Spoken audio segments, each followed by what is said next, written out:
अस्सलाम वालेकुम dear students. आज हमारा लास्ट लेक्चर है चैप्टर नंबर 02 पे फर्स्ट ईयर मैथ का, जिसके अंदर हम बात करेंगे ग्रुप्स हमने स्टार्ट किए हुए थे। इससे पहले मैंने आप लोगों को ग्रुप्स का कंप्लीट कॉन्सेप्ट दिया था। तमाम लेक्चर्स का लिंक डिस्क्रिप्शन में मैंने दे दिया हुआ है।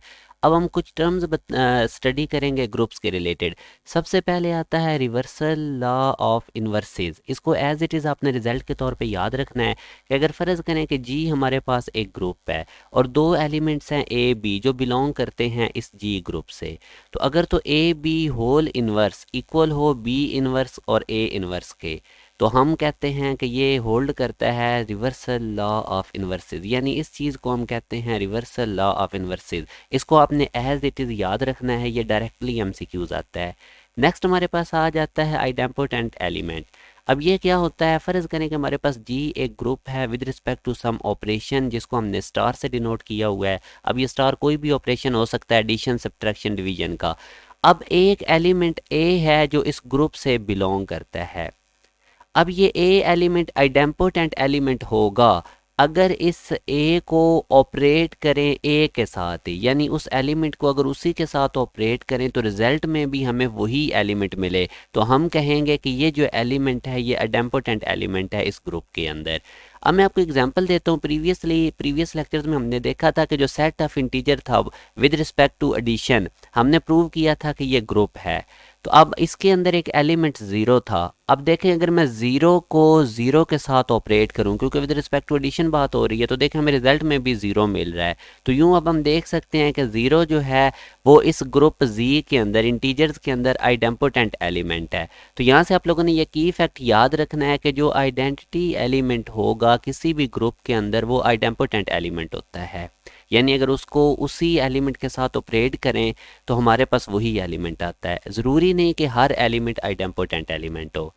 नेक्स्ट अब हम दो बड़े इंपॉर्टेंट यूनिवर्सिटी के एमसीक्यूज में आप लोगों से डिस्कस करता हूं जो कि ग्रुप्स में से आए हैं। वो कहता है एक सेट है हमारे पास 2x2 नॉन सिंगुलर मैट्रिसेस का। 2x2 का मतलब होता है ऐसा मैट्रिक्स जिसमें दो रोज हैं दो कॉलम्स हैं, और नॉन सिंगुलर का मतलब होता है कि उसका डिटर्मिनेंट जीरो नहीं है। विद रिस्पेक्ट टू मल्टीप्लीकेशन आपने बताना है कि ये सेट क्या होगा, अबीलियन ग्रुप है मोनाइड है या नॉन अबीलियन ग्रुप है।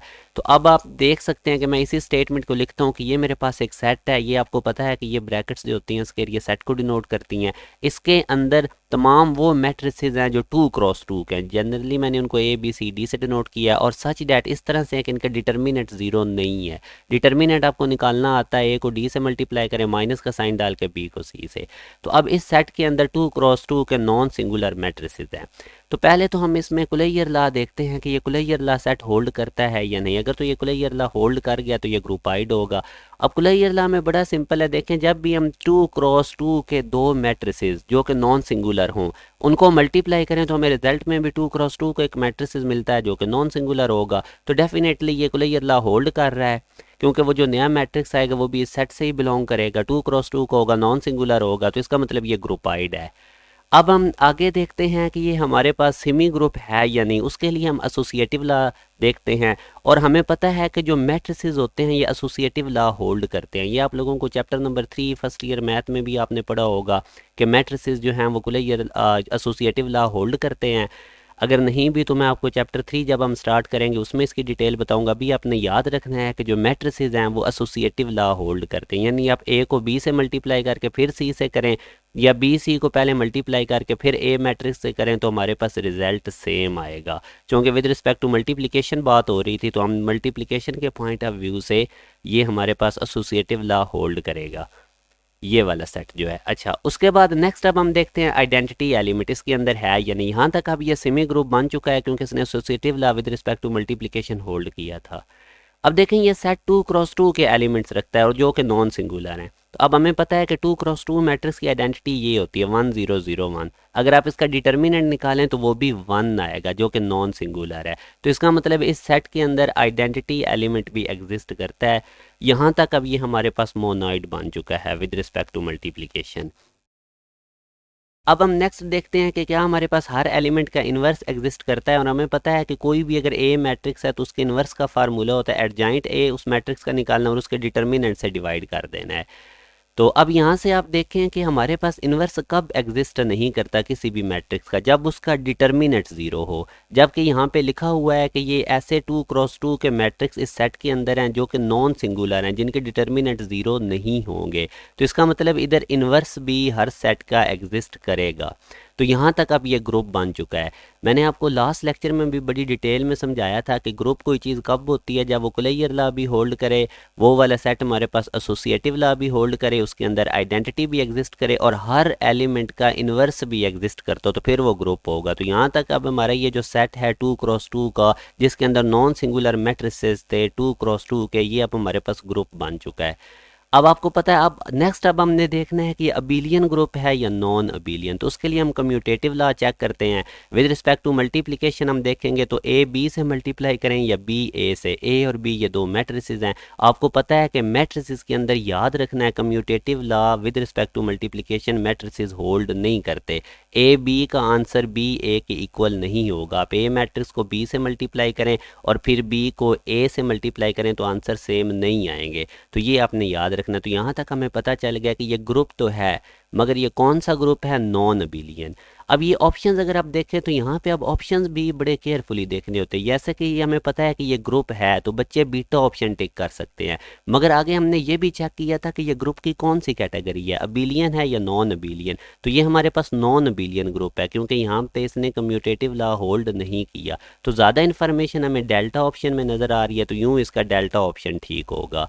अब हम नेक्स्ट एक और यूनिवर्सिटी का बड़ा इंपॉर्टेंट एमसीक्यूज डिस्कस करते हैं। फ़र्ज़ करें कि हमारे पास एस एक नॉन एम्प्टी सेट है और हमने पावर सेट्स निकालने हैं सेट एस के, और विद रिस्पेक्ट टू यूनियन हमने उनको देखना है कि वो बिलियन ग्रुप है, मोनाइड है, सिमी ग्रुप है, या इनमें से कोई ऑप्शन भी ठीक नहीं।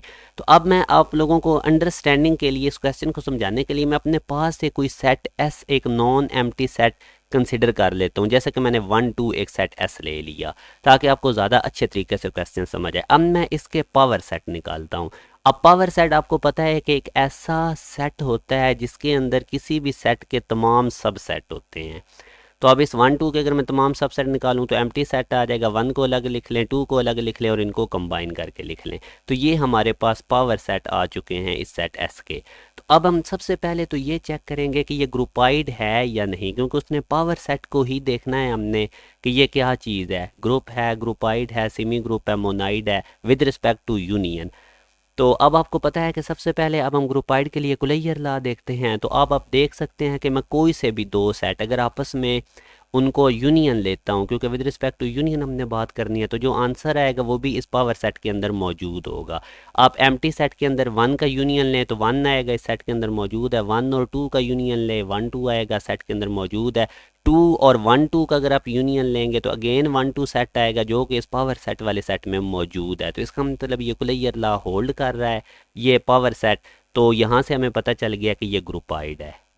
अब नेक्स्ट हम इस पे associative law with respect to union देखते हैं, और आपको पता है कि जितने भी सेट्स हैं ये सारे के सारे एसोसिएटिव लॉ को होल्ड करते हैं। यानी आप ए का बी से यूनियन लेके फिर सी से लें, या बी और सी का यूनियन लेके ए के साथ यूनियन लें, आंसर सेम आएगा। तो यहाँ से अब हमें पता चला कि ये जो सेट था ये एसोसिएटिव लॉ को भी होल्ड कर रहा है और ये सेमी ग्रुप है। अब इसके बाद हम चेक करते हैं आइडेंटिटी इसके अंदर मौजूद है या नहीं विद रिस्पेक्ट टू यूनियन, और अगर आइडेंटिटी मौजूद होगी तो फिर ये मोनाइड बनेगा। अब आइडेंटिटी के लिए आप लोगों ने क्या काम करना है, ये देखें मैंने ये तमाम एलिमेंट्स इस पावर सेट के जो कि एम्प्टी था 1 2 और 1 2, इन तमाम को मैंने लिख लिया। ये एम्प्टी, ये 1, ये 2 और ये 1 2।